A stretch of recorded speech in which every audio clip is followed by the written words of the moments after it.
Baik, karena waktu kita telah tiba, selamat malam bagi kita semua. Kita patut bersyukur kepada Tuhan atas penyertaannya kepada kita dalam minggu bekerja kita. Kita telah tiba di pertengahan minggu ini. Kita patut bersyukur kita dalam keadaan sehat dan diberkati dalam segala hal. Biarlah kita banyak bersyukur oleh karena berkat-berkat yang telah Tuhan berikan kepada kita. Pada saat ini sebelum kita akan memulai acara kita, marilah terlebih dahulu kita mengundang Roh Kudus untuk hadir dalam perbaktian kita ini melalui doa dalam hati.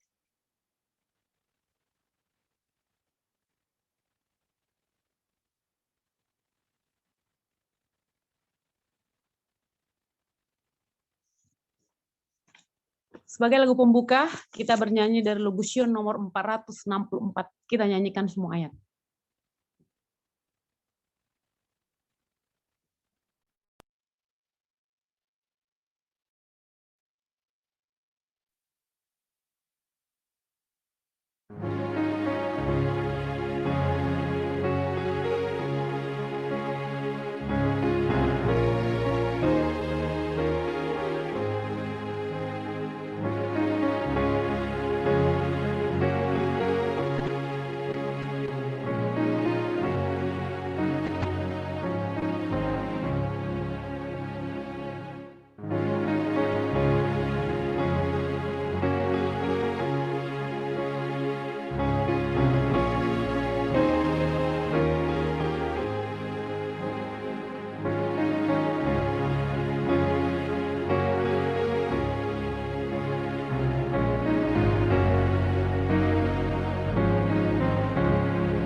Sebagai lagu pembuka, kita undang kesediaan dari Bu Pendeta.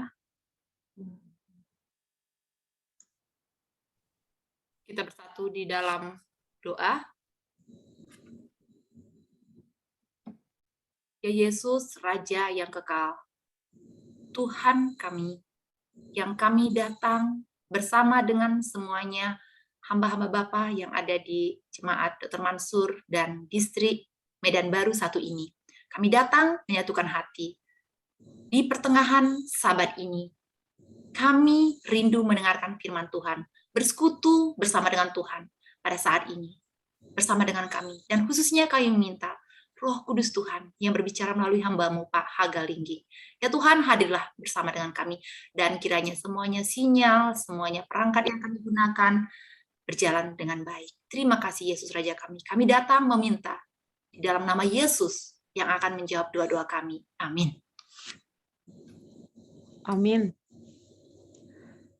Untuk saat yang indah ini, kita akan mendengarkan lagu spesial yang akan dibawakan oleh pemuda Advent Dr. Mansyur.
Terima kasih untuk lagu pujian yang telah disampaikan. Mungkin ada beberapa dari saudara-saudara sekalian yang tidak begitu mengerti artinya, namun artinya adalah kita tidak usah takut lagi dan kita harus bersemangat untuk menunggu waktu kita akan bertemu Yesus dan kita akan bersama-sama berjalan di tepi Sungai Yordan. Itu sedikit sebagai arti daripada lagu itu. Dan selanjutnya kita akan mendengarkan firman Tuhan yang akan dibawakan oleh Bapak Hasi Galingging. Kesempatan ini kita berikan. Baik, terima kasih. Pertama saya ucapkan kepada Ibu Pendeta yang sudah menunjuk saya menjadi pembicara pada malam hari ini. Lalu kemudian saya ucapkan terima kasih kepada Adik Teti. Saya senang didampingi pada malam hari ini karena saya tahu Adik Teti ini adalah orang yang energik dan mampu membuat suasana menjadi hangat gitu ya. Nah, lalu kemudian terima kasih buat pemuda Advent yang sudah membawakan lagu spesial pada malam hari ini bahwa suatu saat kita akan bertemu di dalam surga. Dan tak lupa juga saya ucapkan terima kasih kepada Bapak Turangan sebagai host daripada acara kita ini. Bapak Ibu, izinkan saya mau screen dulu ya Pak ya. Share screen, maaf. Silakan Pak, silakan.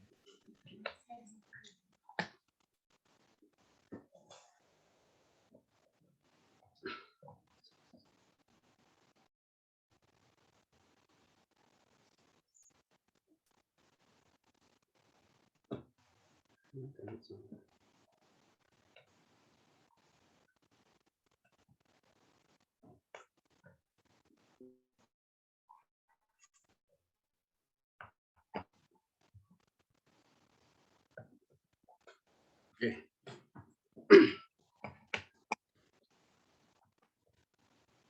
Bapak, Ibu, saudara-saudara yang kekasih di dalam nama Tuhan Yesus, ada seorang ibu, seorang pengusaha, lalu kemudian suatu saat dia dikunjungi oleh temannya yang juga seorang pengusaha ya, seorang saudagar dikatakan. Lalu temannya ini bertanya kepada ibu, Pak Turangan, apakah sudah kedengaran suara saya, Pak? Sudah kelihatan? Jelas, jelas Pak. Ya. Presentasi sudah kelihatan juga. Saya lanjutkan. Lalu temannya ini bertanya kepada, katakan, coba tunjukkan kepada saya mutiara atau permatamu yang paling berharga. Lalu kemudian ibu itu memanggil semua anak-anaknya di sampingnya. Dia katakan, inilah permata saya yang paling berharga. Nah ini Bapak Ibu sejalan dengan ungkapan yang ada pada orang Batak. Anak kokido hamuraun diau katanya. Artinya anak itu adalah sesuatu harta yang paling berharga. Tetapi ketika saya SMP, sepertinya saya tidak begitu yakin dengan ungkapan ini. Sampai akhirnya saya mempunyai anak. Kenapa? Karena waktu saya SD, kami bukan Advent. Ketika orang tua saya pulang dari ladang, yang pertama ditanya, apakah sudah kau kasih makan babi? Gitu terus ya. Jadi artinya apa? Kelihatannya seperti itu yang lebih berharga daripada saya seperti itu. Nah, apa hubungannya dengan pelajaran yang mau saya bahkan ini? 2 hari yang lalu, saya pulang dari perjalanan, sampai di rumah, kebetulan anak saya yang paling kecil sakit. Dia katakan, Pak, Bapak udah bikin persiapan untuk khotbah Rabu malam. Terus saya katakan, inilah saya mau belajar dulu nak. Lalu dia katakan, Pak, nanti Bapak kalau Bapak jadi pembicara, judulnya Mujizat Tuhan bagi kita semua, katanya. Waduh. Padahal dalam hati saya ingin membawakan salah satu dari buah-buah roh, yaitu buah yang terakhir adalah penguasaan diri. Karena saya selalu gagal di dalam menguasai diri itu. Kadang-kadang saya bisa lepas kontrol dalam bersikap maupun bertutur kata. Nah, tapi tidak apa. Dan saya juga menantikan mujizat dari Tuhan supaya suatu saat saya bisa menguasai diri saya lebih baik lagi. Nah, jadi judul yang pelajaran yang akan kita bahas secara bersama-sama pada malam hari ini adalah mujizat Tuhan nyata bagi kita. Saya berangkat dari ayat Roma 8 ayat 28. Kita tahu sekarang bahwa Allah turut bekerja dalam segala sesuatu untuk mendatangkan kebaikan bagi mereka yang mengasihi Dia, yaitu bagi mereka yang terpanggil sesuai dengan rencana Allah. Bapak Ibu, kalau kita buka KKB ya, mujizat yaitu ialah kejadian ajaib yang sukar dijangkau pikiran manusia. Nah, salah satu mujizat yang pernah ditulis di dalam Alkitab Perjanjian Baru ialah orang lumpuh disembuhkan. Di dalam Markus 2 ayat 1 sampai 12 diceritakan di sana bagaimana ketika Yesus mengajar di sebuah rumah, lalu kemudian oleh karena banyaknya orang yang mendengarkan pengajaran Yesus pada saat itu, kemudian ada seorang yang lumpuh. Dia ingin sekali disembuhkan oleh Yesus, tetapi oleh karena banyaknya orang yang datang pada saat itu, sehingga dia tidak bisa masuk. Lalu kemudian dibantu mungkin kerabatnya, mereka membuka atap rumah tepat di mana Yesus berada. Lalu orang yang lumpuh itu diturunkan ke dalam rumah untuk dapat disembuhkan oleh Yesus. Ya. Nah, di sana sempat terjadi ada perdebatan dengan ahli-ahli Taurat, karena Yesus mengatakan bahwa dosamu sudah diampuni. Nah, ini dianggap mereka penghinaan, karena yang layak mengampuni dosa adalah Allah. Ya, seperti itu. Tetapi di ayat 12 dikatakan, dan orang itu pun bangun, segera mengangkat tempat tidurnya, dan pergi keluar di hadapan orang-orang itu. Sehingga mereka semua takjub lalu memuliakan Allah, katanya, yang begini belum pernah kita lihat. Artinya kesembuhan orang yang seperti itu, kejadian yang dilakukan oleh Yesus itu, belum pernah terjadi. Nah, berbicara tentang mujizat, perbedaan pandangan dan tanggapan tentang mujizat boleh saya katakan dibagi dengan 3 kelompok. Ini masih menurut saya, Bapak Ibu, karena bisa jadi mungkin lebih, tetapi ini nanti yang mau kita diskusikan kira-kira seperti apa ini mujizat. Saya katakan ini menurut saya katakan saya karena memang sesuatu yang wajar di organisasi kita berbeda pendapat tentang sesuatu hal, tetapi semuanya itu untuk kemuliaan Tuhan, ya, untuk menentukan persepsi, sehingga nanti ketika di acara diskusi kita bisa bisa satukan persepsi kita tentang mujizat. Ya. Kelompok pertama, pandangan skeptis yang menyangkal mujizat dapat terjadi. Mereka tidak percaya mujizat. Nah, ada orang yang tidak percaya kepada mujizat. Lalu kemudian kelompok yang kedua, pandangan yang percaya bahwa mujizat sebenarnya terjadi di Alkitab. Tetapi Allah telah berhenti melakukan mujizat pada saat kewahyuannya selesai, kewahyuannya ya, ini maksudnya huruf kecil salah saya ketik saya, dalam firman Tuhan. Ya. Nah, jadi ada orang yang mengakui bahwa mujizat itu hanya terjadi di dalam apa? Di dalam Alkitab, di zaman Alkitab. Jadi sekarang dianggap sudah tidak ada lagi apa? Mujizat. Ya. Lalu kemudian pandangan yang ketiga yang menyatakan bahwa mujizat terjadi pada zaman Alkitab, tetapi juga masih terjadi sampai sekarang. Nah, inilah pandangan yang paling konsisten dengan Alkitab. Dan saya berada di dalam kelompok yang ketiga ini. Saya percaya mujizat ada di dalam zaman Alkitab, tetapi sekarang juga mujizat bisa terjadi kepada kita. Bapak Ibu, sering kita melihat adanya mujizat-mujizat palsu atau tiruan yang dari setan. Bukan berarti kita menolak semua mujizat yang terjadi atau menganggap mujizat palsu. Apa itu contoh mujizat yang palsu atau dari tiruannya? Jadi kalau di Alkitab, pada zaman Musa ingin membawa bangsa Israel keluar dari tanah Mesir, itu didahului dengan apa? Dengan pula, ya. Salah satunya Musa juga melemparkan tongkat yang kemudian menjadi apa? Menjadi ular. Nah, tetapi kita lihat bahwa dukun-dukun di Mesir pun sanggup apa? Sanggup melakukannya. Jadi artinya apa yang dilakukan Musa itu ada banyak lagi, tetapi mereka pun juga sanggup melakukan seperti itu. Nah, jadi untuk itu mari harus kita uji apakah sesuatu itu mujizat atau tidak. Ya, kenapa harus perlunya kita uji?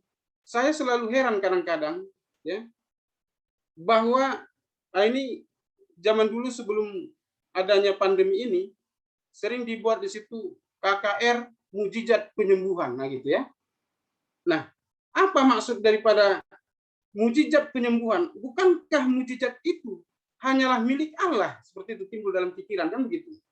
Nah, kalau berarti itu milik Allah, berarti hanya Allah yang sanggup, yang berkehendak melakukan mujizat. Jadi kalau kita melakukan, saya akan melakukan mujizat di lapangan Merdeka kesembuhan. Berarti bisa kita apa ya? Bisa kita paksa Allah itu melakukan apa? Mujizat, ya kan begitu? Jadi kalau dikatakan kita akan mengadakan KKR mujizat penyembuhan begitu, kira-kira siapa yang ditonjolkan di dalam itu ya? Seharusnya kita kita percaya bahwa mujizat itu adalah apa? Adalah milik Tuhan. Jadi dia berkehendak. Salah satu contoh ya kita ini sebelum ke atasnya ke bawahnya lagi. Daniel dia bisa saja itu kita anggap mujizat karena dia dimasukkan ke gua singa, tetapi mulut singa itu terkatup. Ya. Ini sebetulnya aneh ya. Jadi berbeda dengan waktu itu pasukan-pasukan Raja Darius, begitu dijatuhkan dia ke gua singa, belum sampai di dasar gua singa, dia sudah apa? Dia sudah habis. Ya. Nah, jadi mujizat ini dapat kita kelompokkan dalam dua hal. Yang pertama, sesuai atau tidak bertentangan dengan Alkitab. Lalu kemudian buahnya yang membawa kemuliaan bagi nama Kristus. Kata mujizat sering disalahartikan ya. Contohnya mujizat itu sering kita katakan sebagai rasa kagum terhadap sesuatu yang sulit dilakukan itu. Jadi dulu pernah ada dikatakan gol yang ditendang oleh Ronaldo yang seharusnya itu tidak bisa menjadi gol lagi, dikatakan itu mujizat. Padahal sebenarnya itu adalah hasil dari usaha latihan yang keras ya. Sehingga saya kira itu tidak layak dikatakan sebagai apa? Mujizat. Lalu ada juga yang memahami bahwa mujizat itu adalah peristiwa-peristiwa yang biasa tetapi memberi kesan yang mendalam. Apa itu kira-kira? Kelahiran seorang anak, kami mendapat mujizat dari Tuhan. Sering seperti itu ya. Lalu kemudian matahari terbit dari timur ke barat, itu juga dianggap sebagai mujizat. Sesuatu yang sudah tetap, biasa terjadi, tetapi memang memberikan apa? Kesan yang mendalam. Ya. Lalu kemudian ada yang menganggap bahwa mujizat itu adalah tindakan Allah yang melawan hukum alam. Apa itu contohnya? Contohnya Musa yang membelah laut Teberau, ya. Kan aneh sebenarnya. Kalau kita lihat bagaimana Musa hanya meletakkan tongkat sehingga laut Teberau itu terbelah. Lalu kemudian mengubah air yang pahit menjadi manis di Mara, itu ya. Lalu kemudian Yesus mengubah air menjadi anggur di sebuah pesta. Lalu Lazarus dibangkitkan dari kematian. Semuanya ini merupakan contoh bagaimana Allah melawan hukum alam yang diciptakannya.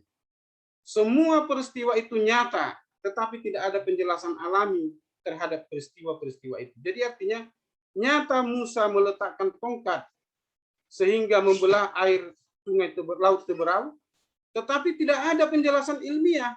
Jadi artinya semuanya sepakat bahwa itu apa? Mujizat. Ya.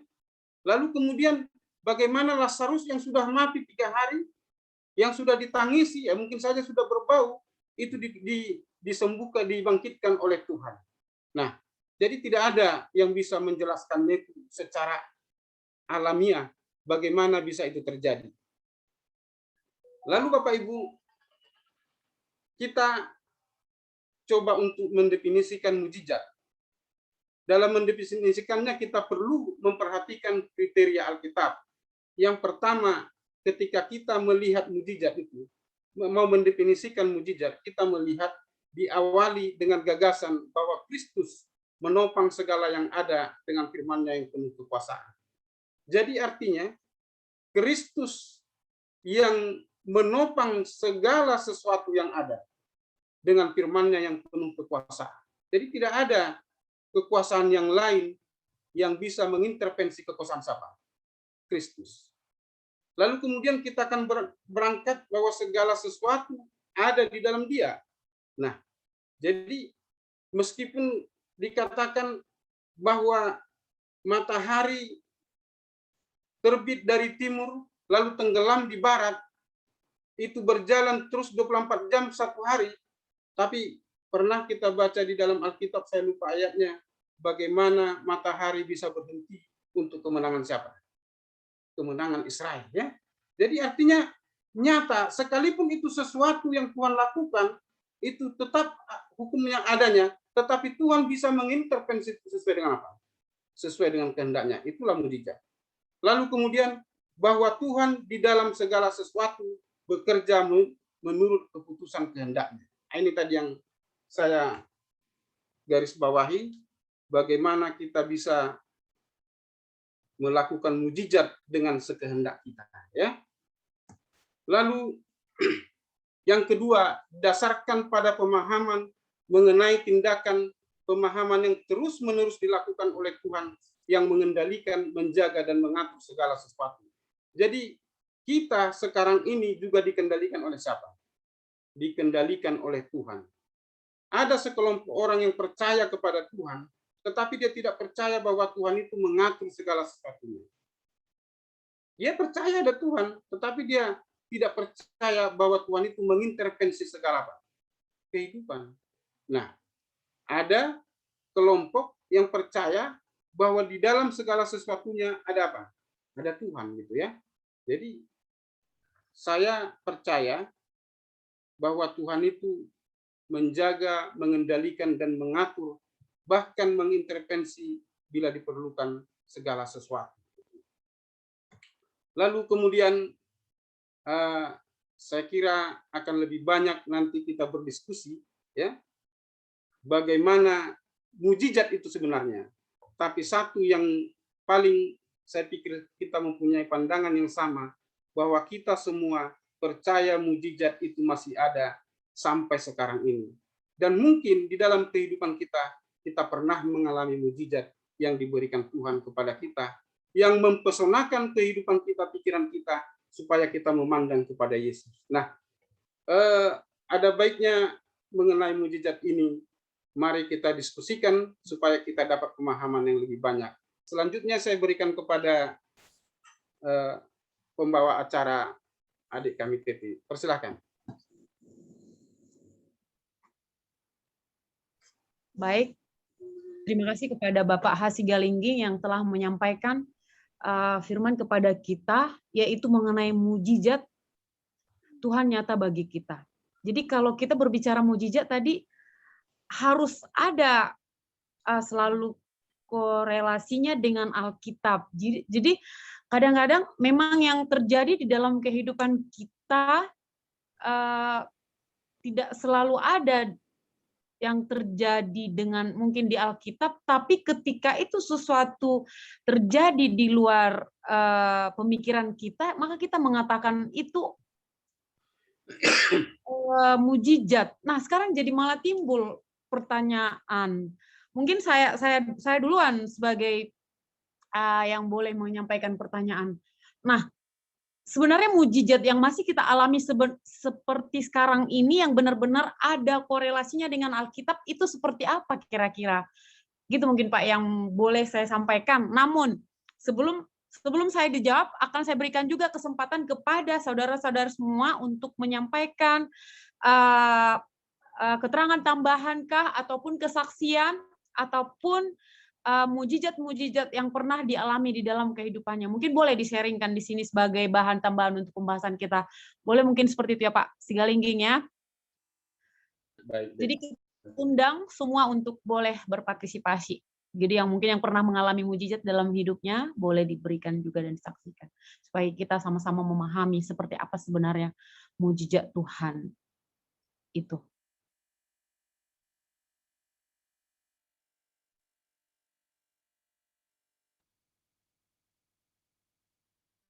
Adakah yang mau langsung menyampaikan pertanyaan? Mungkin boleh melalui chat ataupun boleh langsung raise hand atau juga boleh langsung berbicara mungkin pada saat ini.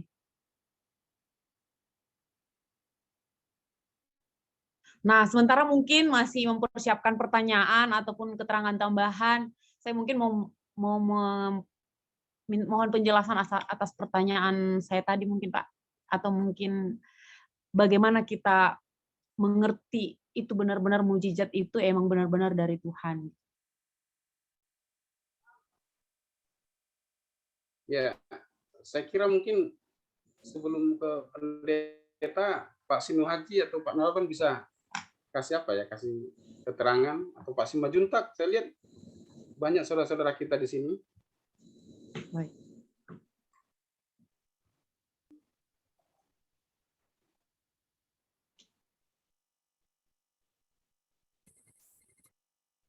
Mungkin menunggu inspirasi yang lain. Ini bukan jawaban ya, tapi kesaksian.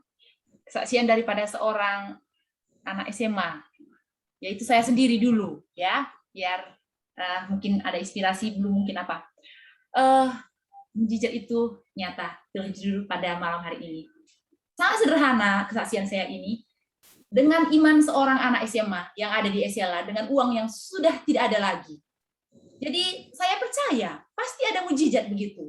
Jadi dengan lugunya saya menggunting sebuah kertas, lalu saya buat di situ Rp 10.000 karena zaman itu 10.000 itu sudah agak berharga ya. Saya tutup itu kertas ini, saya taruh dalam lipatan Alkitab saya bertelut, saya berdoa. Saya berharap pada hari yang saya nantikan 3 hari kemudian, dikala saya berdoa senantiasa pada Tuhan, uang ini akan berubah menjadi uang 10.000. Kertas ini karena saya sangat butuh uang pada saat itu.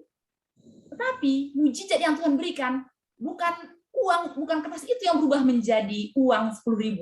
Tetapi pada hari itu tidak tahu, tidak ada berita, tiba-tiba datang abang saya dari Brastagi lalu memberikan uang padahal tidak ada janji, tidak ada telepon apapun. Nah, mungkin itu seperti tapi itu bagi saya pada saat itu adalah satu mujizat yang nyata daripada Tuhan. Walaupun tidak dengan simsalabim seperti itu ya. Itu sedikit kesaksian. Boleh dilanjutkan dengan pertanyaan tadi. Baik, terima kasih atas tambahan dari Ibu Pendeta.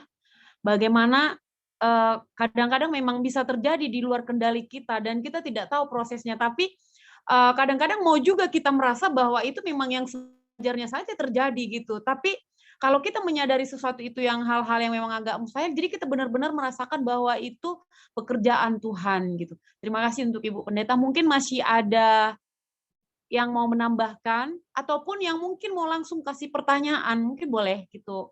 Bapak Ibu sekalian dan teman-teman orang-orang muda juga mungkin. Baik. Boleh sedikit menanggapi dan juga beri kesaksian. Jadi kalau bicara mujizat itu seperti Bu Pendeta bilang nyata, kalau saya pribadi mujizat yang saya rasakan menurut versi saya juga ya. Kalau saya lihat dari pelajaran ini mungkin agak sedikit agak sedikit mungkin tidak akan lebih sinkron karena saya rasa mujizat itu kalau saya itu mungkin ribuan udahan. Sudah tidak terhitung dari saya mengerti tentang Tuhan yang sesungguhnya. Karena banyak pengalaman hingga bapak saya hilang, saya bilang itu mujizat bisa ketemu karena kecelakaan. Saya sudah bingung, sudah pasrah, saya nggak tahu gitu. Itu contoh. Baru ketika suatu saat juga saya pernah malam Sabat ini ingat persis itu kalau ada dulu anak-anak muda, uang saya itu tinggal 10.000 buat sarapan besok lah gitu. Karena habis uang saya bayar sekolah adik saya waktu itu. Nah 10.000 udah tinggal di dompet. Tiba-tiba si Sarip kalau kenal, bang, bocor ban saya. Tolonglah bang. 10.000 aja buat tambal. Astaga, uang udah tinggal 10.000 besok kakak, waktu itu KKR gabungan. Tinggal ini. Saya mau minjam sudah malam ini pulang, pasti sudah pulang KKR jam 10 waktu itu. Kemana saya mau minjam malam untuk besok sarapan? Apa saya harus tahan lapar sampai, saya tahu memang siang potluck aman kan? Tapi paginya saya sarapan di mana kan gitu. Nah hal-hal itu mujizat. Begitu saya sampai di kamar, ya udah saya berdoa. Mudah-mudahan ada ini anak mes yang bangun. Memang nggak ada. Tetapi tiba-tiba, jangan-jangan ya itu tadi saya juga sering nyilip-nyilip, saya bongkar buku baju-baju saya di kantung-kantung silat. Ternyata ada 50.000. Nah itu mungkin bagi saya itu mujizat gitu loh. Sama ketika kemarin saya ada usaha ditambah kurang uang bibit. Istri sama saya sudah lesu karena usaha saya mungkin agak menurun beberapa dana sudah nggak dikasih. Ya, saya mau pinjam ke siapa 1 juta zaman gini, minjam 1 juta sulit. Saya pikir 100.000 aja sulit, apalagi 1 juta. Gimana ini besok bibit harus masuk. Saya sudah janji bayar. Kemana saya pinjam? Entah kenapa nih, saya bongkar-bongkar apa namanya itu tempat penyimpanan uang saya, rupanya ada 1 juta diambil. Pas 1 juta, saya tidak bohong. Artinya, ya itu menurut saya mujizat gitu. Saya sudah lupa itu uang ada di situ. Saya malah nggak ingat, mungkin uang itu sudah tahunan di situ. Tetapi kenapa saat itu bisa muncul di otak saya butuh duit. Tuhan, saya berdoa, saya butuh uang 1 juta Tuhan. Tolong Tuhan, jangan permalukan saya. Besok saya harus bayar. Saya selama ini tidak pernah menunggak. Masa saya harus berdalih gara-gara 1 juta? Ini sudah malam. Tetapi begitu saya ada ini, jangan-jangan masih ada uang saya. Saya coba bongkar-bongkar. Ternyata pas 1 juta diamput. Itu persis. Jadi artinya mujizat itu ya nyata gitu loh. Baik juga di keselamatan. Saya juga bilang. Dari Sidikalang saya jam 7 malam habis pesta. Saya nggak sadar. Saya harus berangkat besok. Waduh, besok saya ada tugas di perintah komandan. Saya bagaimana? Saya di Sidikalang jam 7 malam naik sepeda motor. Saya mau nggak berangkat. Bagaimana situasi hujan? Ya saya hanya berdoa, Tuhan saya berdoa apapun yang terjadi. Tibakan saya di Medan. Ya itu menurut saya mujizat. Ada ambulan lewat. Saya di belakang ikuti ambulan. Dari perjalanan dari Sidikalang sampai Sumbul. Nah artinya itu mujizat. Kalau nggak ada itu mungkin saya nggak tahu dengan sepeda motor di gelapnya jalan Sidikalang. Mungkin yang sudah pernah ke sana, kereta itu tidak akan menembus malamnya kabut itu. Apalagi mobil saja berat, apalagi sepeda motor seperti yang saya pakai. Tapi itulah menurut saya mujizat. Jadi kalau di konsep mujizat itu tidak harus ya menyembuhkan air menjadi anggur. Artinya dalam person saya pribadi ya mujizat itu yang tidak bisa dinalar otak kita, tidak kepikiran kita, tetapi itu nyata gitu, bisa menolong ketika kita dalam kesulitan apapun. Makanya saya ketika saya sudah tidak mampu, ya memang saya seperti firman Tuhan katakan, sudah bertelur lutut, saya pasrah, saya bahkan tidak lakukan apapun. Ketika bapak saya sudah 3 hari, saya sudah pasrah. Saya bilang, hari keempat saya tidak mau lagi cari. Saya bilang sama, saya nggak tahu lagi mau cari kemana. Kota Medan begitu luas, kami sudah 5 orang cari selama 3 hari. Sudah kami acak-acak mulai dari Kota Medan percu semua ke masjid-masjid. Saya umumkan di masjid-masjid, di gereja-gereja sudah saya umumkan di daerah Percu, tapi tidak ada kabar. Tapi begitu Minggu malam habis Sabat, ya, ada informasi telepon, Bapak tabrakan. Ini mujizat. Ketika kita sudah tidak bisa berbuat apa-apa, kita sudah pasrah, kita sudah berserah, tidak mau lagi melakukan apapun. Nah, disitulah Tuhan bekerja. Itulah mujizat menurut saya. Karena kalau kemampuan itu sudah tidak mampu mencari, saya sudah sampaikan ke polisi, saya sudah buat surat hilang, tidak ada juga tanda 3 hari 3 malam tidak ada ketemu titik terang. Tetapi ketika saya sudah patah semangat, sudahlah hari Sabat sudah biar sajalah saya pasrah. Nah, tahu malamnya sudah ada informasi, Bapak sudah ditemukan apa dalam kecelakaan. Nah itu pun informasinya sudah berbelit-belit dari sini sampai ke Labuan Batu, dari Labuan Batu baru datang informasi lagi ke Medan. Jadi dari ujung ke ujung. Tapi akhirnya apa? Itulah Allah bekerja menurut saya. Melalui roh, melalui malaikat, banyak cara. Ketika kita tidak tahu, tidak bisa berbuat apa, dan itu bisa menjadi nyata. Itulah mujizat menurut saya. Mungkin itu sedikit tambahan sih. Kalau saya bertanya, saya juga bingung apa yang bertanya tentang mujizat ini. Mungkin itu yang bisa saya sampaikan. Terima kasih. Salam. Baik, terima kasih kepada Pak Nababan. Saya sebenarnya setuju juga dengan itu, karena tadi yang dikatakan oleh Pak Hasigalingging, kita perlu uji kesaksi apa mujizat yang terjadi itu. Kan berkorelasi dengan Alkitab dan juga buahnya membawa kemuliaan bagi Tuhan. Berarti sesuatu yang terjadi pada saat sesuatu terjadi pada Pak Benababan, pastinya bersyukur dong kepada Tuhan ketika jawaban doanya itu sudah terjadi. Jadi mujizat itu telah nyata. Jadi emang benar-benar bahwa itu dinyatakan mujizat karena berupa buahnya membawa kemuliaan bagi Tuhan. Mungkin itu dari Pak Benababan. Mungkin masih ada tambahan dari saudara-saudari yang lain? Atau mungkin ada yang mau menyampaikan pertanyaan? Ada tambahan ya. Boleh Pak Simanjuntak? Silakan. Ya, terima kasih. Selamat malam kita semua. Maaf saya tadi tidak ikuti dari awal Pak Hasigalingging, hanya bagian belakang tadi masalah apa mujizat.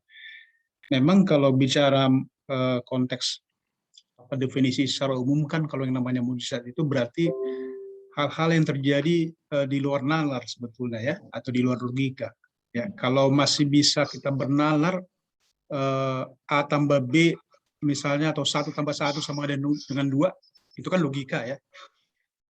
Itu sebenarnya kalau pengertian umum itu belum bisa dikategorikan sebagai mujizat. Pokoknya hal-hal yang di luar dari jangkauan pikiran kita itu mujizat. Ya, kita nggak bisa paham kenapa seperti itu, tapi faktanya terjadi seperti itu. Orang yang misalnya dalam kesakitan, semua pengobatan sudah diberikan misalnya, ya dokter-dokter yang pakar di sana bahkan sudah angkat tangan, tapi ternyata dalam pemeriksaan berikutnya dia sembuh. Itu mujizat, karena ilmu kedokteran bahkan tidak bisa memberi solusi misalnya, ya, termasuk masalah-masalah di luar daripada masalah medis ya.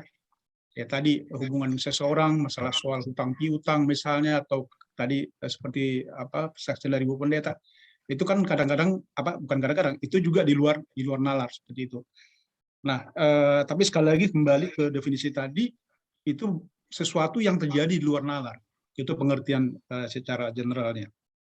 Nah, kalau begitu, apakah semua berkat yang kita terima itu boleh dianggap sebagai mujizat? Nah, itu. Kalau tadi kan kita mendengarkan, kalau menurut saya itu sebetulnya berkat gitu. Tapi pertanyaannya, apakah itu bisa dikategorikan sebagai mujizat? Nah, memang akan panjang diskusinya di situ ya. Nah, namun sekali lagi dari situ akhirnya kita muncul satu pemahaman baru. Berarti yang namanya mujizat itu sangat erat juga kaitannya dengan iman seseorang. Jadi orang-orang yang kita katakanlah orang-orang yang memang sangat dalam, sangat artinya punya iman yang kuat, cenderung mereka akan selalu menjelaskan atau memberikan testimoni ya berkat-berkat Tuhan yang mereka dapatkan. Jadi itu dikategorikan sebagai mujizat. Lain halnya dengan tadi apabila misalnya katakanlah boro-boro bicara soal iman dan sebagainya gitu ya, bicara tentang Tuhan aja jarang misalnya, maka cenderung kan itu dianggap menggunakan logika gitu loh. Kenapa si anu sembuh ya, memang karena dikasih obat yang tepat lah, dan segala macam gitu. Jadi akan banyak penjelasan di belakang itu untuk memposisikan ya itu sesuatu yang memang begitu adanya dan sebagainya gitu. Jadi tapi kita kembali ke konteks tadi, berarti mujizat itu sebetulnya juga ada kaitan dengan soal kedalaman iman seseorang ya.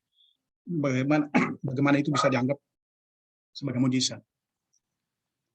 Lalu ada dua hal yang saya ingin sampaikan.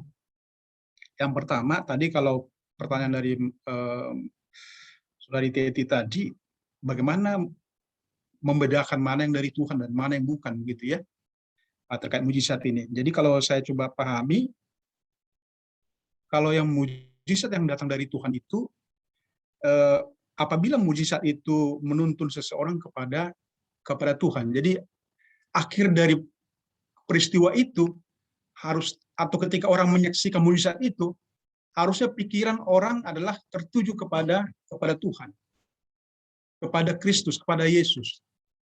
Tapi kalau misalnya pikiran tertuju kepada orang yang menyembuhkan itu, misalnya, kalau misalnya dukun atau apa misalnya, ya sudah salah ya kan?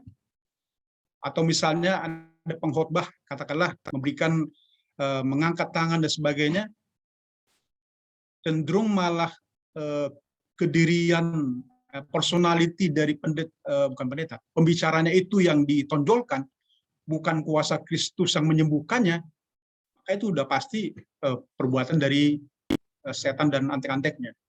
Tapi kalau memang itu membawa pikiran kita kepada Kristus, ya kita percaya bahwa itu tentu berasal daripada Tuhan.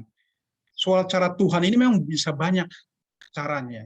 Salah satu contoh, kalau pertanyaan yang sering ditanyakan, apakah saat ini tidak ada mujizat? Beda dengan yang zaman dulu, misalnya pada saat Yesus hidup, atau pada saat rasul-rasul, atau pada zaman nabi-nabi. Nah, kalau kita sekarang misalnya dari sisi kesehatan, ya institusi kesehatan kita, rumah sakit yang didirikan, itu banyak sekali mujizat terjadi di sana. Jadi artinya melalui institusi itu Tuhan bekerja gitu loh, melalui dokter-dokter yang ada di sana. Ya, melalui para medis, perawat, dan artinya itu ya. Nah, jadi mujizat itu tetap terjadi ya, di seluruh dunia. Dan kita juga nggak bisa a priori misalnya kita mengukur dunia yang begitu luas ini, komunitas yang begitu banyak, dari apa yang kita lihat terhadap diri kita dan orang-orang sekitar kita yang secara lingkungan itu kecil gitu loh. Ya mungkin di dalam kalangan kita yang skop yang sangat kecil itu, katakanlah dalam tanda kutip, kita nggak melihat ada mujizat misalnya ya. Tetapi jangan lupa, mujizat tetap terjadi. Ya kan, karena buktinya kita, apalagi dengan era sekarang digitalisasi dan yang lain itu, kita banyak sekali mendengarkan bagaimana keajaiban-keajaiban terjadi di berbagai negara, ya kepada umat-umat Tuhan juga. Nah, tapi satu poin yang terakhir yang saya ingin sampaikan adalah, saya sering mendengarkan ini, bahwa dikatakan mujizat yang terbesar sebetulnya pada zaman ini, ya, dan artinya sebelum-sebelumnya, tetapi definisi yang digunakan adalah bahwa mujizat yang terbesar itulah ketika seseorang bertobat dari jalan apa namanya yang salah ya ke jalan yang benar. Itulah sebetulnya apa namanya yang disebut dengan mujizat yang terbesar itu. Jadi ketika kita sudah, artinya seseorang datang kepada Kristus, dia bertobat dan mengakui Yesus sebagai juru selamatnya, itulah keajaiban sebetulnya. Kenapa seseorang bisa bertobat? Karena ada Roh Kudus ada di sana. Jadi kita nggak bicara misalnya seseorang hanya dibaptis dengan air lalu kita katakan sebagai pertobatan, nggak begitu. Pertobatan itu kan aspeknya menyakup semua hal gitu ya. Bagaimana seseorang mengalami perubahan dalam kehidupannya ya. Dan itulah pekerjaan Roh Kudus loh, mengubahkan jalan orang yang sesat menjadi jalan benar, akhirnya berbuah buah-buah roh tadi. Itu adalah pekerjaan Roh Kudus. Jadi memang sekali lagi keajaiban ini pada zaman ini dan bahkan sebelumnya itu juga adalah bagian dari pekerjaan Roh Kudus. Ya, kurang lebih seperti itu. Silakan ditambahkan yang lain. Mungkin saya terlalu banyak ngambil waktu. Baik, terima kasih kepada Pak Simanjuntak yang telah memberikan keterangan tambahan, dan memang benar sangat jelas di sini iman sangat berkaitan dengan mujizat itu. Jadi timbul pertanyaan sedikit Pak, mungkin sebelum yang lain bertanya. Berarti tidak boleh dong kita mengatakan kalau memang Tuhan benar ada di sini, tunjukin mujizatmu sekarang. Berarti kita tidak boleh mengatakan seperti itu ya Pak?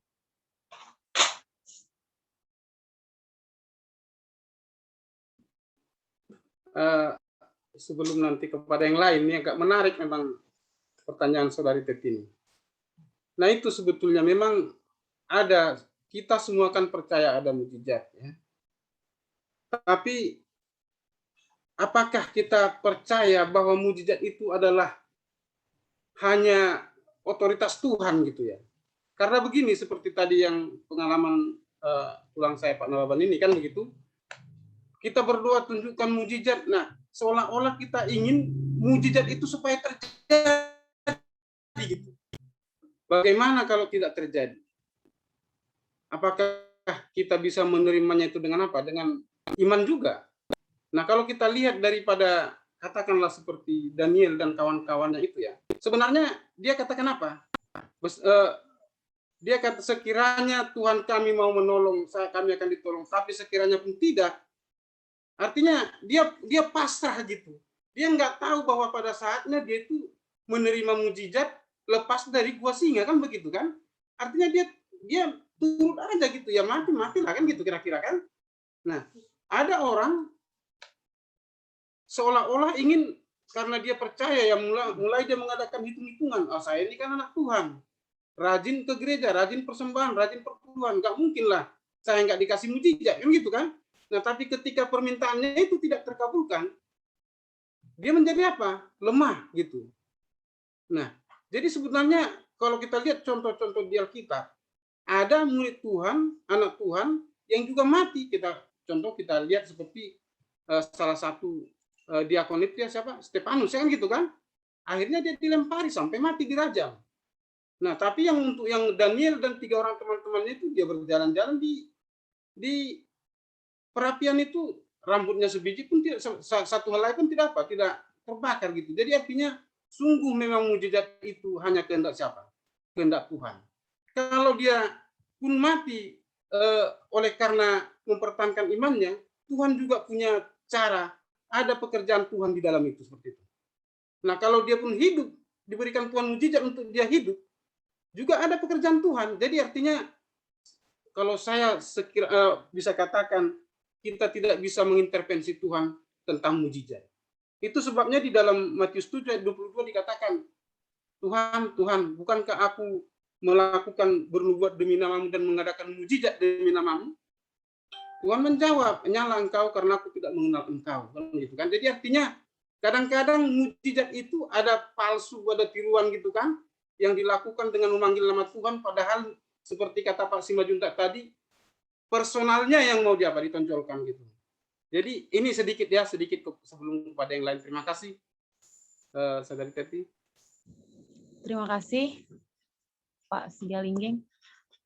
Oke, saya ingin tanggapi sedikit. Boleh. Artinya gini, kita mujizat itu kita orang orang beriman percaya sama Tuhan. Artinya kita tidak akan dibiarkan jatuh oleh karena ada Tuhan. Tetapi kita juga bukan berarti pasrah, tidak berusaha gitu loh. Karena Tuhan juga tidak suka orang yang malas, orang yang tidak mau usaha. Tuhan juga tidak berkenan bagi orang-orang yang tidak mau melakukan sesuatu usaha, sudah berharap mujizat. Itu juga rasa lucu, nggak mungkin kan? Artinya begini, ketika kita sudah usaha melakukan seperti saya sudah usaha 3 hari 3 malam sudah saya cari, siang malam saya cari, tapi tidak ada hasil. Akhirnya kita apa? Nggak ada putus asa toh. Daripada kita putus asa, stres, ya sudah datang kepada Tuhan, karena Tuhan tempat kita mengadu. Saya ke kantor polisi sudah cari tidak ada. Nah, saya sudah pergi ke masjid, ke pas hari Jumat waktu itu saya ingat persi minta tolong gue ajak teman saya, kita pergi ke masjid supaya diumumkan di masjid ini di daerah Percut sana. Nggak ada juga hasil kan? Artinya ketika kita sudah tidak bisa lagi berbuat apa-apa, disitulah kita berserah, kita percaya Tuhan yang menolong. Sebenarnya bukan berharap mujizat harus datang. Artinya kita berserah sama Tuhan. Apapun yang terjadi Tuhan. Kalaupun sudah jadi mayat, ya biarlah aku temukan mayatnya. Kalaupun masih hidup, pertemukanlah kami. Kalaupun dia celaka, biarlah aku boleh mengobatinya. Mungkin ini doa saya. Tetapi Tuhan jawab, walaupun dengan kecelakaan saya bisa ketemu kan.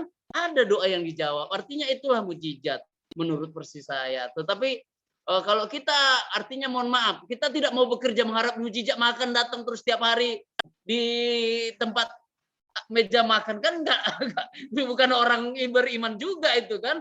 Atau kita malas bekerja tidur saja tidak mau usaha, tapi kita pingin uang banyak, punya kendaraan, punya rumah, ya itu juga saya rasa bukan orang Kristen kalau menurut saya. Artinya kita tetap pada rule kebenaran, tetapi kita jangan takut dan khawatir gitu loh. Karena apa? Tuhan punya rencana, Tuhan menguji kita juga. Kadang ketika kita mengalami masalah itu bukan berarti Tuhan tidak sayang atau tidak peduli, tetapi itulah ujian dan kita berharap kita bisa menang. Nah, melalui apa? Mujizat Tuhan kan gitu. Bukan karena hebatnya kita, tidak. Oleh karena kita tidak mampu lah, makanya kita berserah kepada Tuhan. Menurut saya seperti itu. Sama ketika saya bilang, saya sudah tidak mampu, saya bersepeda motor dari Sidikalang ke Medan. Saya pikir, waduh, jam 2 nggak kemana saya nyampe. Apa mungkin saya sanggup? Ya saya hanya bisa berdoa sama Tuhan. Tuhan, apapun yang terjadi, tolong saya bilang. Itu kan saya minta tolong, tapi ya saya anggap, saya tidak terpikirkan ada ambulan. Di otak saya tidak ada gitu. Dan pikiran saya pun, mobil kalau angkot pun kenceng-kencengnya saya tidak akan sanggup. Tetapi Tuhan berikan ambulan yang pelan-pelan, saya bisa di belakangnya. Karena itu kan mujizat menurut saya. Seandainya kalau angkot, banyak angkot, tapi saya tidak akan mampu mengikuti angkot dengan sepeda motor saya. Ban saya bisa pecah, saya pun bisa jadi apa di situ kan. Nah, tetapi mujizat, kenapa saya katakan mujizat? Ambulan yang datang, bawa orang sakit, dia pelan-pelan saya bisa aman di belakang. Dengan situasi hujan saat itu. Itu artinya mujizat menurut saya. Makanya di setiap orang itu hal biasa, tapi bagi saya pribadi itu luar biasa gitu loh. Jadi makanya hal kecil itu sama dengan tadi, nilai 10.000 kecil, nggak ada. Tapi bagi saya itu berharga karena itulah uang saya satu-satunya milik saya. Dan itu harus saya berikan. Oleh karena apa? Kawan saya butuh bocor bannya lebih urgen. Saya harus berikan. Tapi saya hanya berpikir, Tuhan apa besok sarapan saya? Saya hanya berdoa. Itulah menurut versi saya. Saya ketika saya tidak mampu ya saya berdoa. Itu mungkin sedikit pandangan. Terima kasih. Mudah-mudahan kita bisa memahami sesungguhnya apa arti mujizat ya. Karena kalau kita versi besar mungkin KKR saya itu tidak kurang paham. Kalau memang walaupun dikatakan banyak yang menyebut nama Tuhan, banyak yang bernubuat, bahkan membuat mujizat ada memang di Matius 13 ayat 54 ada. Tetapi kalau versi pribadi saya, mujizat itu sangat nyata dan sangat banyak yang saya terima. Itu menurut pengalaman yang saya jalani selama saya mengenal Yesus. Itu aja menurut pikiran saya. Terima kasih. Salut. Baik, terima kasih atas keterangan tambahan yang dan sekaligus menjadi kesaksian. Atau mungkin masih ada yang mau menambahkan? Sebelum kita mau membacakan pertanyaan selanjutnya. Saya mungkin menambahkan sedikit ya, Tetia. Baik, Kak. Boleh kita. Jadi menurut saya mujizat yang datangnya daripada Tuhan itu ialah pada saat kita ada usaha dengan iman berdoa, seperti bilang Ibu Pendeta tadi, ada lutut kita sampai sakit meminta sama Tuhan dengan iman. Nah, pada saat itu Tuhan mengabulkan. Maksud Tuhan mengasih mujizat itu sebetulnya adalah biar Tuhan membuktikan bahwasanya Dia itu benar-benar Tuhan yang benar gitu loh. Jadi ada artinya mujizat itu, bukan berlalu begitu saja. Jadi setiap mujizat yang kita dapatkan bahwasanya membuktikan bahwasanya memang Tuhan itu benar-benar Tuhan yang benar, seperti itu. Jadi di dalam kita memperoleh mujizat itu ada usaha kita, ada iman kita, ada doa kita, ada ketekunan kita. Jadi pada saat terus ada bisa juga Tuhan ini mengasih mujizat seperti pada bangsa Israel ya, pada saat mau keluar dari Mesir, Tuhan tidak diminta tapi ada mujizat di situ. Di situ juga Tuhan ingin bahwasannya orang-orang yang menerima mujizat itu, yang melihat mujizat itu mengakui bahwa Tuhan itulah Tuhan yang benar. Seperti itu menurut saya. Terima kasih. Baik, terima kasih untuk keterangan tambahan yang diberikan oleh Ibu F. Suno Haji yang mengatakan kepada kita bahwa mujizat itu juga bisa terjadi ketika ketekunan kita dan keimanan kita dan lutut yang benar-benar bisa kita gunakan untuk menyampaikan permohonan-permohonan kita. Terima kasih. Apakah masih ada yang mau menambahkan? Ataukah mulai yang saya langsung tanyakan aja ya pertanyaan yang masuk ya, ada satu lagi di sini. Ini pertanyaan dari Togap Siringoringo. Sebenarnya tadi kita sudah banyak bercerita tentang apa itu mujizat. Nah, yang menjadi pertanyaan Togap Siringoringo adalah apa perbedaan mujizat dan berkat?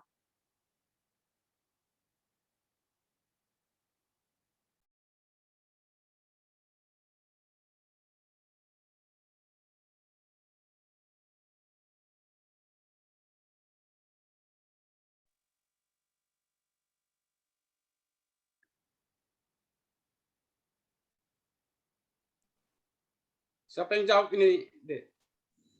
Siapa kira-kira yang boleh menyampaikan tentang... Oke, boleh saya jawab atau ada yang lain daripada saya terus? Pak Simanjuntak kayaknya, Pak. Ya, saya coba ya berikan tanggapan tentang apa bedanya sih antara berkat dan mujizat. Itu sebabnya tadi saya bahkan dalam penjelasan saya yang bagian kedua tadi, apakah semua berkat bisa kita katakan sebagai mujizat, gitu ya. Lalu kita kaitkan dengan soal iman tadi. Nah, makanya tergantung, saya katakan tergantung karena begini, ini bisa terjadi perdebatan memang ya. Artinya perspektif seseorang akan berbeda satu sama lain.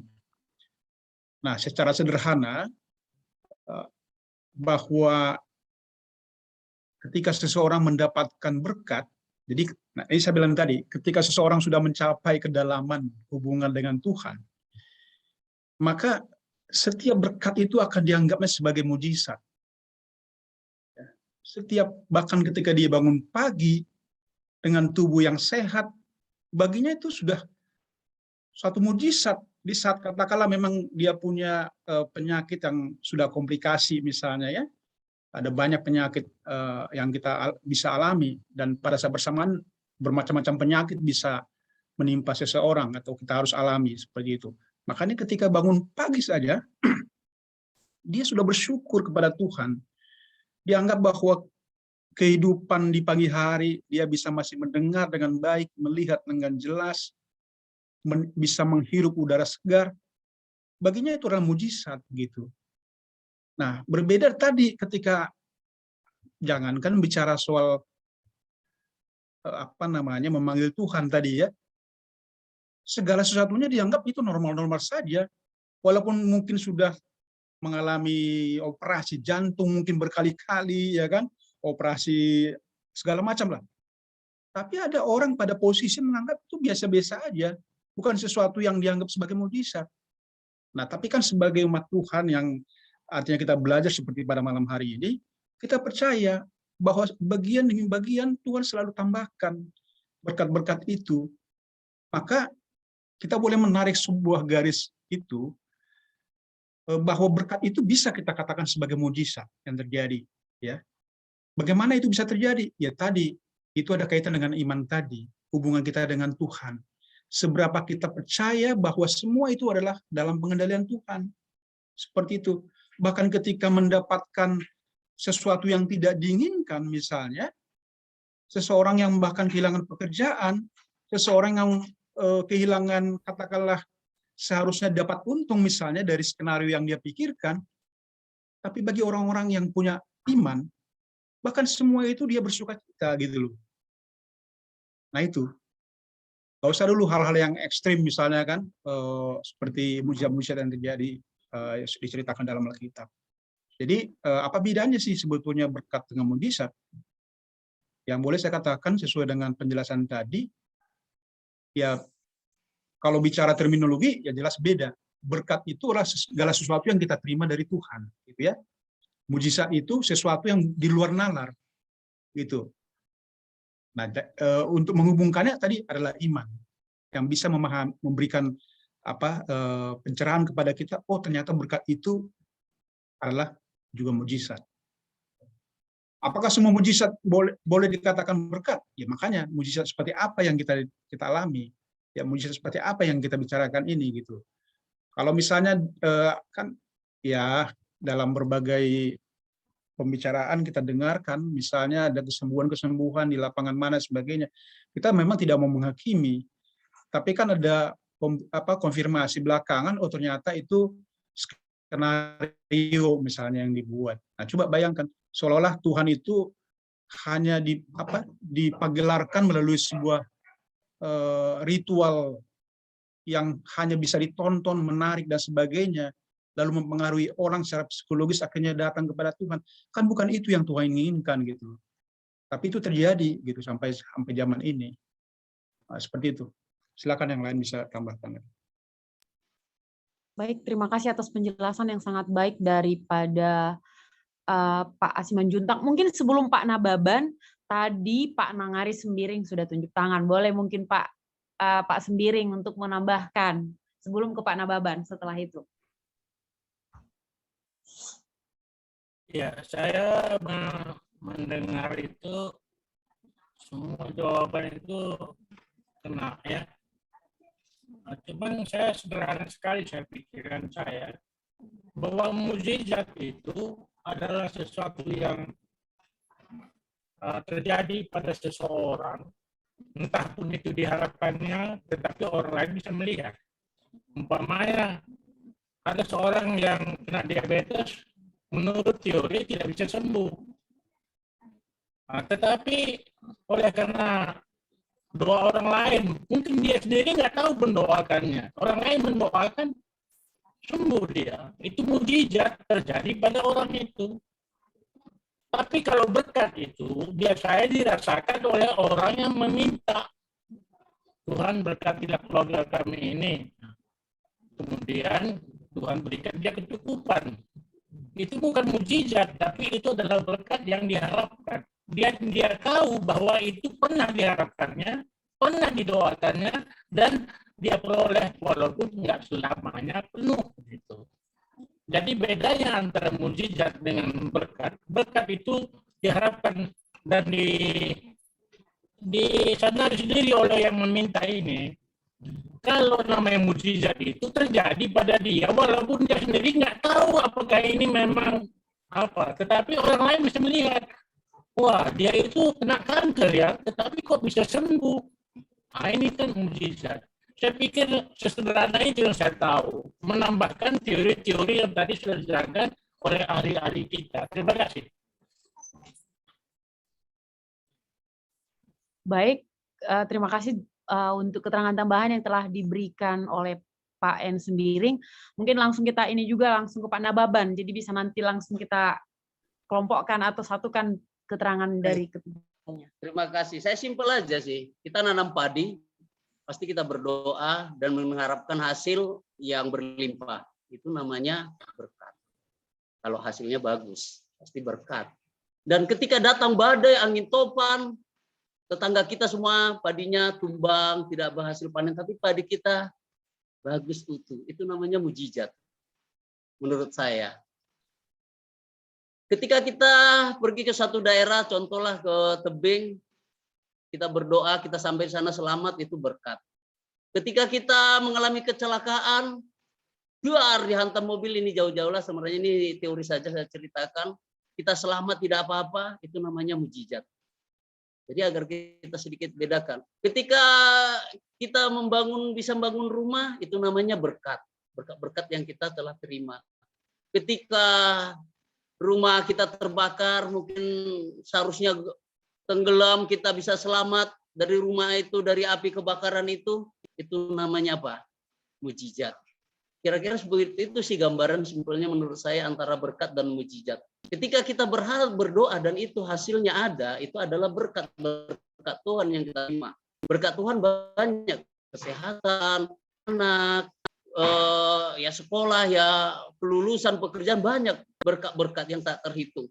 Dan mujizat ketika kita tidak dapat menerima apa yang terjadi, tetapi kita rasakan itu nyata, tidak kita mengalami sesuatu yang membuat kita mungkin menderita sampai meninggal, sampai itu adalah mujizat menurut saya. Jadi sangat beda ya kalau menurut aku antara berkat itu dan mujizat. Kalau kita menanam itu mengharapkan hasil pohon, nah itu namanya ya pasti berkat. Tetapi ketika pohon ini tumbang dan hasilnya tetap ada, seharusnya kita berharap, wah ini sudah tumbang pohon ini, tidak mungkin lagi ada buahnya. Tetapi tetap berbuah, itu adalah apa? Mujizat. Kan begitu. Artinya hal yang tidak masuk akal itu bisa kita dapatkan. Itulah apa? Mujizat. Nah, ketika kita naik sepeda motor, ya kalau mulus jalan pakai helm lengkap, kita ya itu namanya berkat kan, sampai di tempat tujuan. Itulah berkat Tuhan, kita selamat. Tetapi ketika kita terjadi tabrakan atau kecelakaan lalu lintas, ban kita pecah, tapi kita tidak apa-apa, tidak hanya luka-luka ringan, ya itu namanya mujizat, bukan lagi berkat. Tapi itulah mujizat menurut pandangan saya. Karena berkat sudah kita lalui, kita mungkin tidak sampai, tapi seandainya mungkin tidak ada mujizat, kita sudah tamat, sudah meninggal. Tetapi karena kita, dengan kecelakaan begini, kereta kita hancur, kita bisa sehat. Bukankah itu mujizat? Atau kita tanam padi, orang lain hancur semua, kena oreng, penyakit.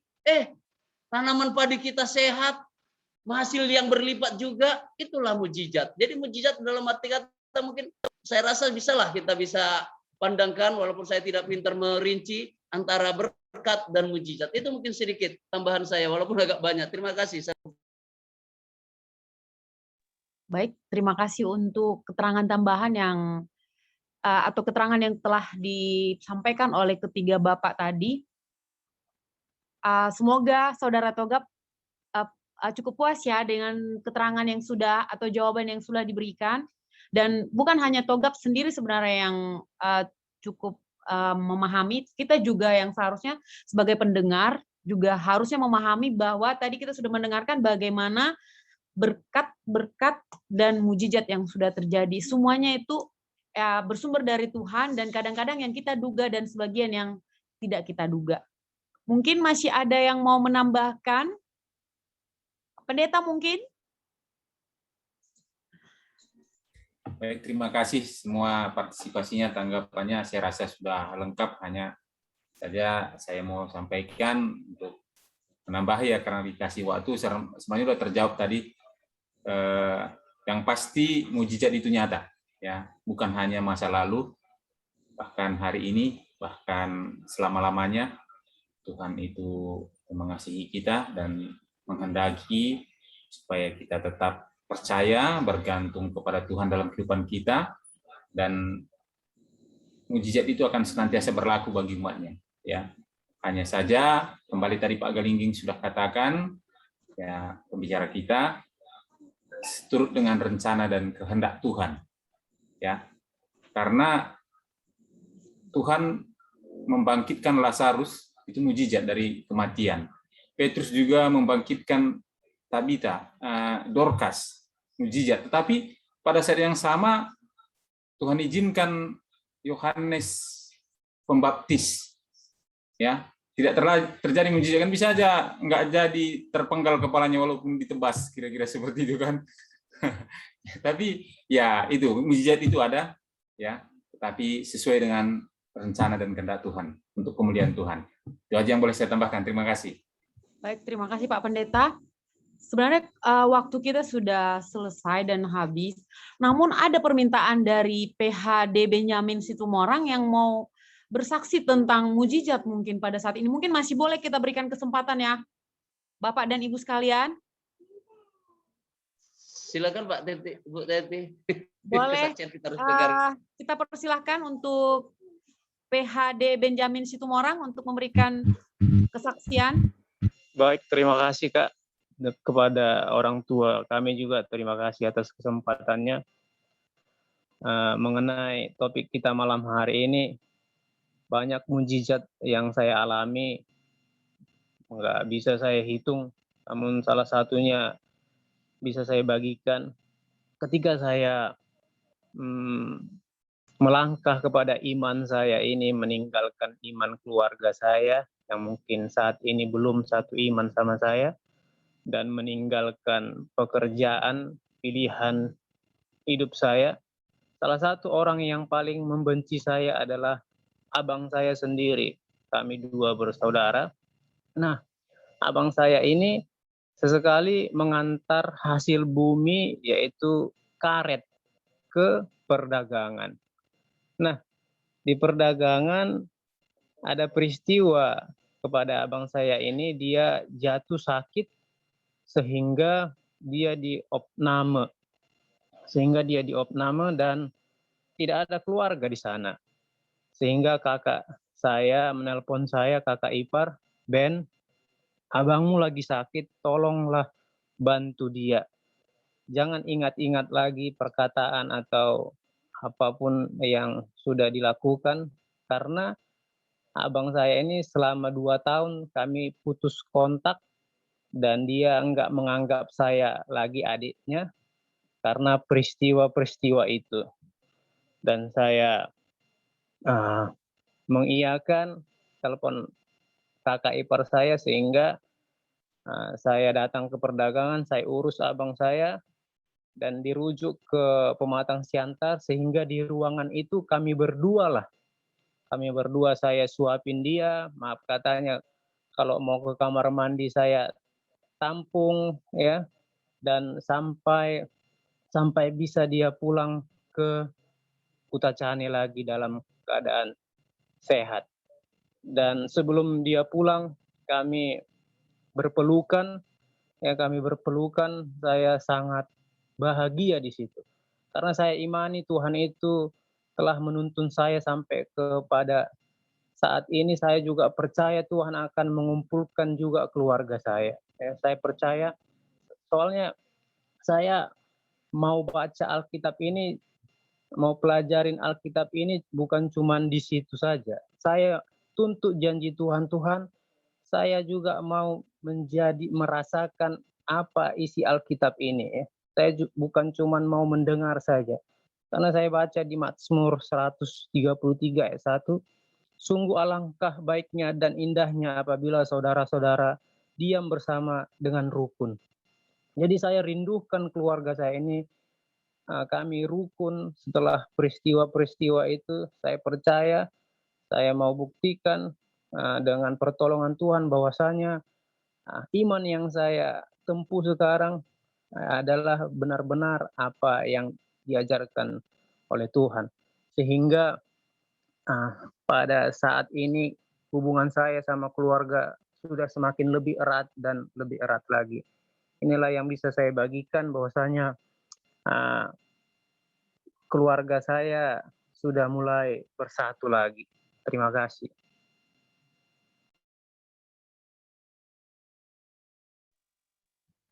Terima kasih untuk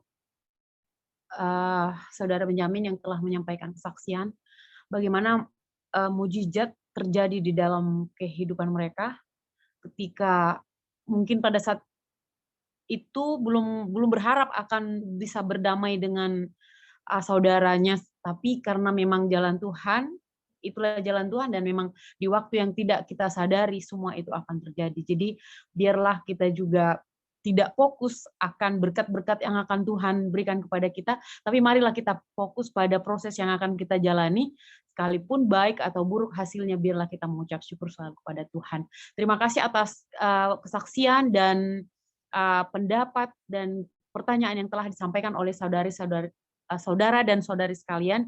Biarlah hanya Tuhan yang kita tinggikan. Sebelum kita akan menutup, kita akan memberikan kesempatan kepada Pak Hasigalingging untuk menyampaikan closing statement. Ya, jadi memang saya hampir tidak bisa menyimpulkan mujizat itu apa pada malam hari ini di grup kita ini. Karena memang pernah saya dengar ada 2 mobil yang berjalan ke satu tujuan. Lalu kemudian yang satu mengalami kecelakaan tetapi semua penumpangnya selamat. Nah, sampai di tempat tujuan, yang bersaksi adalah yang penumpangnya selamat ini. Dia katakan mujizat Tuhan telah terjadi bagi kami. Mobil kami kecelakaan tapi kami selamat, katanya. Yang satu mengatakan yang selamat itu juga mengalami mujizat, bahkan terkejut saja pun dia tidak. Bukankah itu sebuah mujizat gitu ya? Jadi artinya memang saya kembali kepada apa yang dikatakan Pak Simanjuntak tadi. Iman kita lah yang memahami apa itu mujizat yang terjadi bagi kita. Nah, tapi apapun itu saya mau berdoa kepada kita semuanya. Apapun masalah kita, biarlah mujizat Tuhan melawat kita semuanya. Terima kasih. Selamat malam.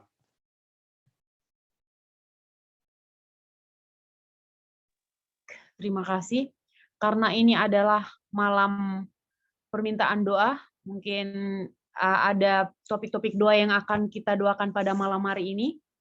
Boleh disampaikan.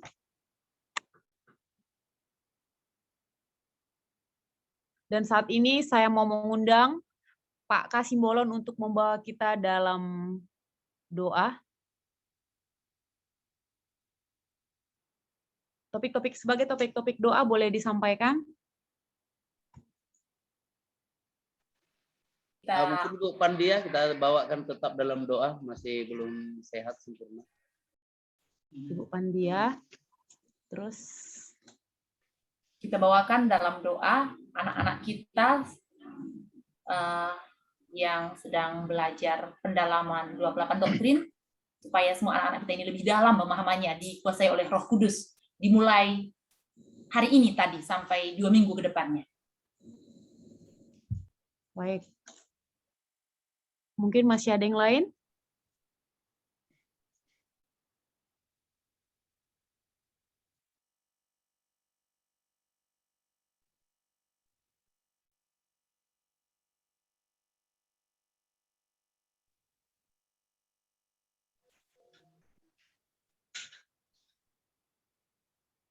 Selanjutnya mungkin pembicara dan firman Tuhan yang telah kita terima biarlah tidak berlalu hanya begitu saja, tetapi biarlah kita terapkan dalam kehidupan kita dan kita memperbaiki keimanan kita, bagaimana hubungan kita dengan Tuhan.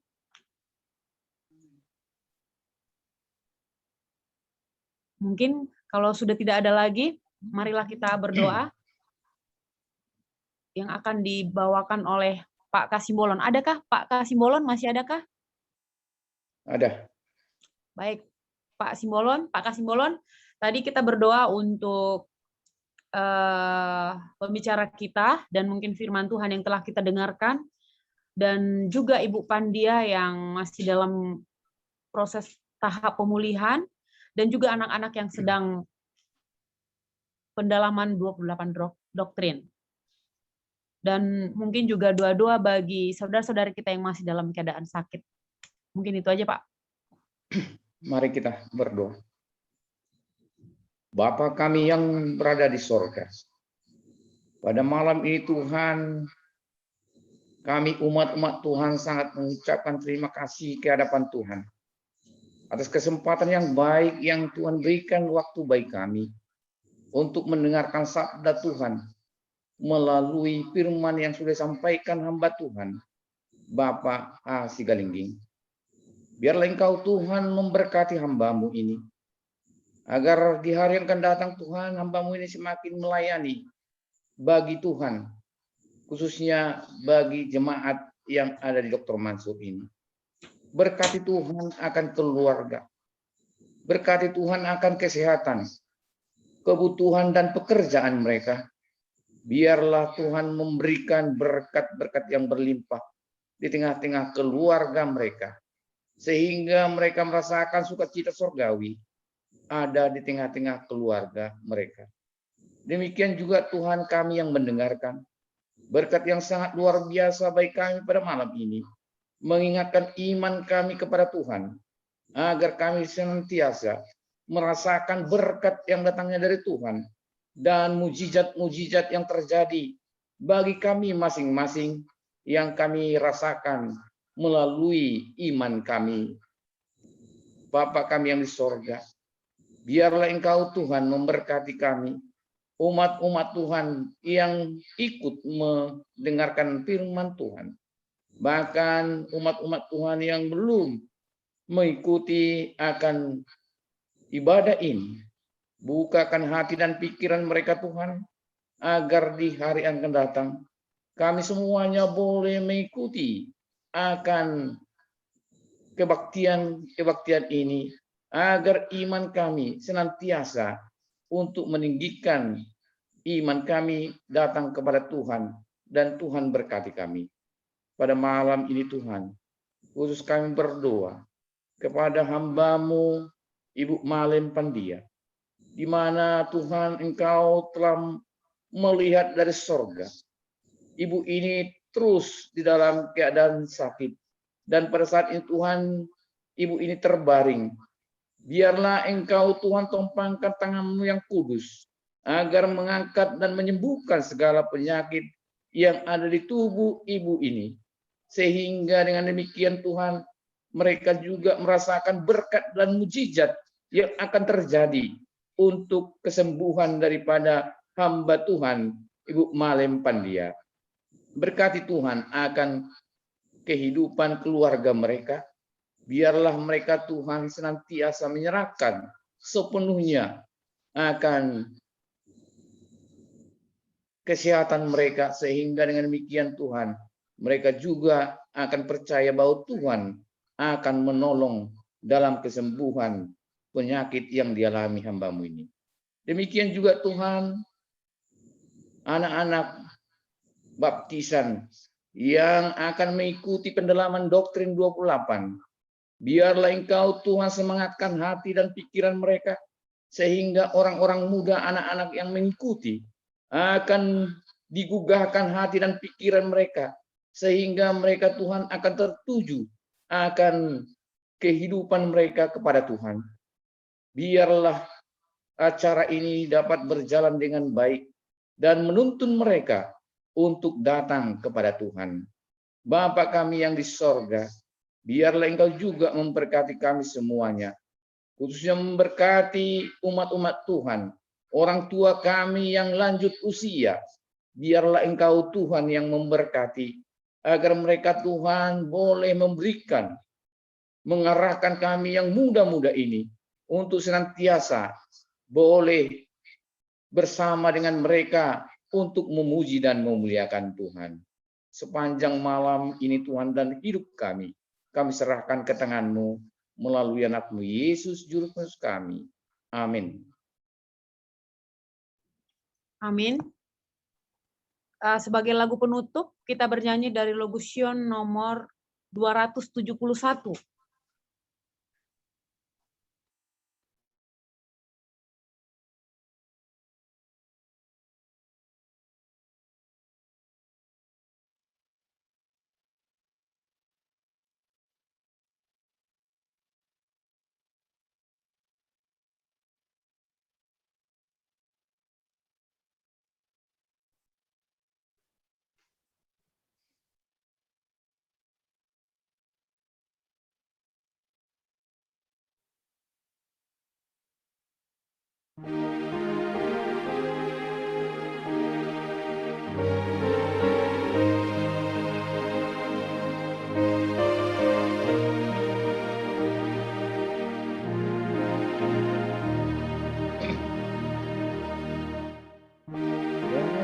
Jadilah Tuhan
Sebagai lagu penutup, kita undang Bapak Hasi Galingging.